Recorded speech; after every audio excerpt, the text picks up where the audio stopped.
Bienvenida, bienvenido a un nuevo capítulo, a un nuevo episodio del podcast de jardinería y paisajismo.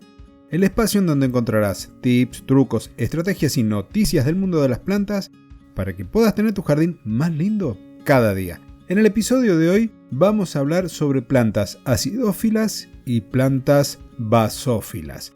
Tienen nombres raros, pero son muy conocidas. Si te interesa el tema, quédate que lo voy a comentar luego del siguiente y pequeño anuncio. Si te interesa aprender jardinería y hacerlo paso a paso, semana a semana, en pequeños capítulos, en pequeños episodios, podés apuntarte al podcast premium Aprende Jardinería en la plataforma mumbler.io y si no, como fans dentro de lo que es iVoox. Si te suscribís, vas a tener como bonificación el acceso al grupo privado de Telegram, en donde encontrarás no solo amantes de las plantas como vos, sino también profesionales de la jardinería con quienes compartir tus inquietudes, resolver tus dudas e incluso compartir tu experiencia en el jardín. Y ahora sí, vamos al tema del episodio de hoy, plantas acidófilas y plantas basófilas. Hemos hablado en el episodio 84 sobre los suelos alcalinos, cómo reconocerlos y cómo corregirlos. En el episodio 86 hablamos también de los suelos ácidos, reconocer y corregir, y hoy vamos a ver plantas que se han adaptado a estas condiciones de suelo. Si no sabes si tu suelo es neutro, que es el ideal, o si es ácido o si es básico, tengo para compartirte una pequeña experiencia que la hemos hecho con mis alumnos en alguno de los talleres, y es así de simple. Saber qué tan ácido o qué tan básico es el suelo, eso se conoce como pH o potencial hidrógeno. Hay una escala que va del 0 al 14, en donde el 7 es el valor neutro, los valores más chicos del 7 es ácido y los que están por encima de este valor, básico. La forma más simple de hacerlo de forma casera, sin necesidad de recurrir a algún instrumental o algún aparatito que podés comprar en algún vivero o en una multitienda, tomás una porción de tierra, los dejás secar un tiempo largo a unos 40 grados centígrados, si no después que cocinaste algo en el horno de tu casa, cuando se está enfriando lo dejás allí para que se seque y que pierda la humedad. Una vez que vos tenés esa muestra de suelo seca, ideal es que la tamices, que agarres un tamiz de unos 2 milímetros o menos, para que no queden piedras, para que no queden grumos. Y una vez que tenés esa tierra cernida y seca, tomás unos 20 gramos, la colocás, si tenés elemento de laboratorio sería un vaso de precipitado. Pero en la casa lo podés hacer con un vaso o con un frasco de estos de vidrio en donde viene la mermelada. En cualquiera de ellos colocás la muestra de suelo, colocás 50 mililitros de agua destilada, porque el agua destilada tiene un pH muy cercano a 7, muy neutro, entonces no va a estar afectando la muestra de suelo que tenés. Lo tapás al frasco, lo agitás bien, que se mezcle todo bien, lo dejás un ratito que sedimente y en el agua que queda sobrenadando ahí, que va a tener un colorcito medio marroncito, en esa agua, mientras más clara esté, mientras más hayas dejado sedimentar la tierra que habías puesto como muestra, va a quedar más limpia y entonces agarrás esas tiritas reactivas que se utilizan para medir el pH en las peceras, lo colocás ahí, tomás la muestra, lo dejás un ratito que vire de color, que cambie de color y lo comparás con la escala colorimétrica que tenés en la misma cajita que vienen las tiras. Eso te va a decir qué pH tiene tu suelo. ¿Por qué es importante esto? Por varias razones. La primera, que si tenés un suelo ácido o si tenés un suelo básico o alcalino, también llamado suelo dulce, no todas las plantas prosperan igual. Hay plantas que se han adaptado a las condiciones que tienen en el ambiente y hay algunas que se han adaptado a estas condiciones de suelo ácido. ¿Dónde podés ver plantas que prosperan no tan bien producto del suelo que tienen? Por ejemplo, las azaleas. A las azaleas y a los rododendros les gusta el suelo ácido. Al jazmín del cabo también le gusta el suelo que esté un poquito ácido. ¿Qué pasa cuando no lo tienen? Las plantas tienen que tomar los nutrientes del suelo. Y los nutrientes, el nitrógeno, el fósforo, el azufre, el hierro y muchos elementos más, están disponibles para las plantas en determinados valores de pH. El caso del hierro, por ejemplo, necesita valores cercanos al 5, 5,5 en esta escala de pH.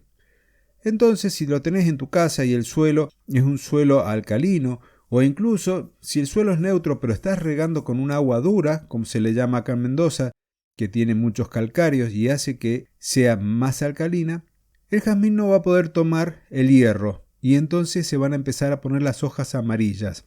Eso se llama clorosis férrica. Así como le pasa al jazmín del Cabo, hay muchas plantas que no se adaptan muy bien a todos los suelos. Y hay algunas que se han adaptado a estas condiciones específicas de suelo. Por ejemplo, para los suelos ácidos.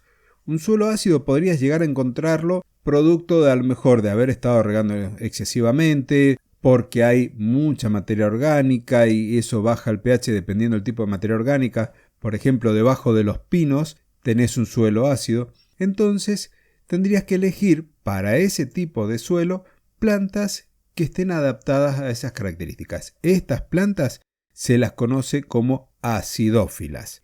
Y si querés algunos ejemplos como para poder verlas y colocarlas en tu jardín, tenés, por ejemplo, que se va a adaptar a un suelo un poquito ácido, el jazmín del Cabo, pero tenés las azaleas que nombré, tenés los rododendros, las hortensias, las camelias, los brezos y el arce japonés, por ejemplo, son plantas que se adaptan a este tipo de pH, de suelo ácido.